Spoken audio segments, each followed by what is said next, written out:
પંચાયત સમાચાર 24 માં આપનું સ્વાગત છે। ગુજરાત માટે વન્યજીવ સંરક્ષણ ક્ષેત્રે ઐતિહાસિક સમાચાર સામે આવ્યા છે।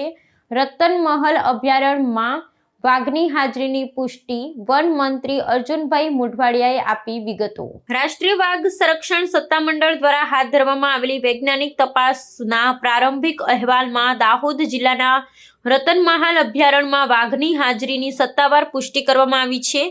રાજ્યના વન અને પર્યાવરણ મંત્રી અર્જુનભાઈ મોઢવાડિયાએ આ અંગે હર્ષ વ્યક્ત કરતા જણાવ્યું હતું કે છેલ્લા 10 મહિનાથી આ વિસ્તારમાં વાઘનું સ્થાયી વસવાટ એ વાતનો પુરાવો છે કે ગુજરાત હવે વાઘનું નવું કુદરતી આશ્રય સ્થાન બની રહ્યું છે। વન વિભાગ દ્વારા આ નવા મહેમાનની સતત દેખરેખ રાખવામાં આવી રહી છે ને તે હાલમાં સંપૂર્ણપણે સ્વસ્થ અને સુરક્ષિત છે।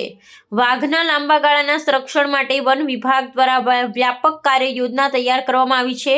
આગામી સમયમાં વાઘની હિલચાલ પર ચોકસાઈપૂર્વક નજર રાખવા માટે રેડિયો કોલરિંગ અથવા આધુનિક ઓળખ ચિહ્ન જેવી પદ્ધતિઓનો ઉપયોગ કરવામાં આવશે। આ ઉપરાંત વન અધિકારીઓને વાઘના સંરક્ષણ અને સુરક્ષા માટે વિશેષ તાલીમ આપવામાં આવશે।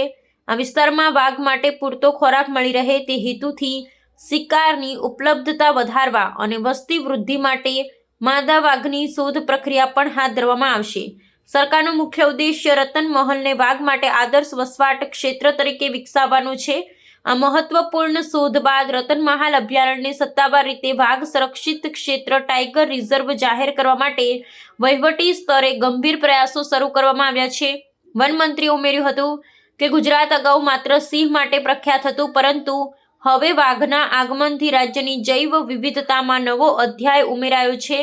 આ પ્રોજેક્ટથી માત્ર પર્યાવરણનું જત જ નહીં થાય, પરંતુ ભવિષ્યમાં પંથકમાં પ્રવાસનની નવી તકો પણ ઊભી થશે। વન વિભાગ હવે આ ક્ષેત્રમાં જનજાગૃતિ અને સુરક્ષા વ્યવસ્થાને વધુ સુદૃઢ બનાવવા માટે સ્થાનિક સમુદાયો સાથે મળીને કામ કરશે। ગુજરાતમાં એક સમયે વાઘ હતા અને વાઘની વસ્તી પણ પૂરતી હતી, પરંતુ કાળક્રમે વાઘનું અસ્તિત્વ ગુજરાતમાંથી મટી ગયું હતું।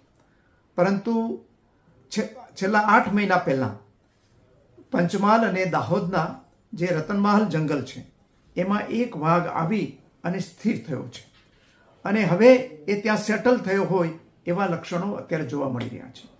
એના પછી ભારતની નેશનલ ટાઈગર કન્ઝર્વેશન ઓથોરિટી છે, એમણે એક અભ્યાસ સમિતિ મોકલી હતી અને અભ્યાસ સમિતિએ પ્રાથમિક અહેવાલ તૈયાર કર્યો છે અને એ અહેવાલ મુજબ અત્યારે ગુજરાતની અંદર એક વાઘની વસ્તી બતાવેલી છે।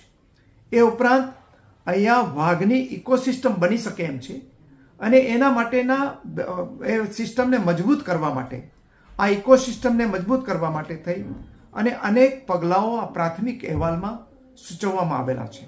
આ અંગે ઓફિશિયલી કોઈ પત્ર NTCA મારફત વન વિભાગને મળ્યો નથી, પરંતુ આ અહેવાલ મળેલો છે અને એ પ્રમાણે ગુજરાત સરકારના વન વિભાગ જે છે એણે અગાઉથી જ કેટલાક પગલાઓ લઈને અહીંયા જે ઇકોસિસ્ટમ ડેવલપ થાય એ માટે પ્રયત્ન કરી રહી છે અને આગામી દિવસોમાં પણ અમારી જે વર્તમાન ગુજરાત સરકાર છે ભૂપેન્દ્રભાઈ પટેલની આગેવાની હેઠળની એ વન વિસ્તાર અને વન્ય પ્રાણી સૃષ્ટિને જાળવી રાખવા માટે મક્કમ છે અને મેં આગામી દિવસોમાં આ ઇકોસિસ્ટમ ઊભી થાય એ માટેના જરૂરી જે કોઈ પગલાં હશે એ અમે લેશું અને અહીંયા આપણે જે 4 બિગ કેટ છે એમાંની આજે આપણને ગૌરવ છે કે 3 બિગ કેટ આજે ગુજરાતમાં આવી ગયેલી છે। એક સિંહ જે આપણા દેશનું અને એશિયા ખંડનું ગૌરવ છે, બીજા આપણે અહીંયા લેપાર્ડ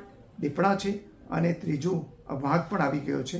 એટલે આ જે બિગ કેટની ઇકોસિસ્ટમ ડેવલપ થાય એ માટે અમે બધા જ પ્રયત્ન કરતા રહીશું અને આપણી વન સમૃદ્ધિ છે એને જાળવી રાખીશું।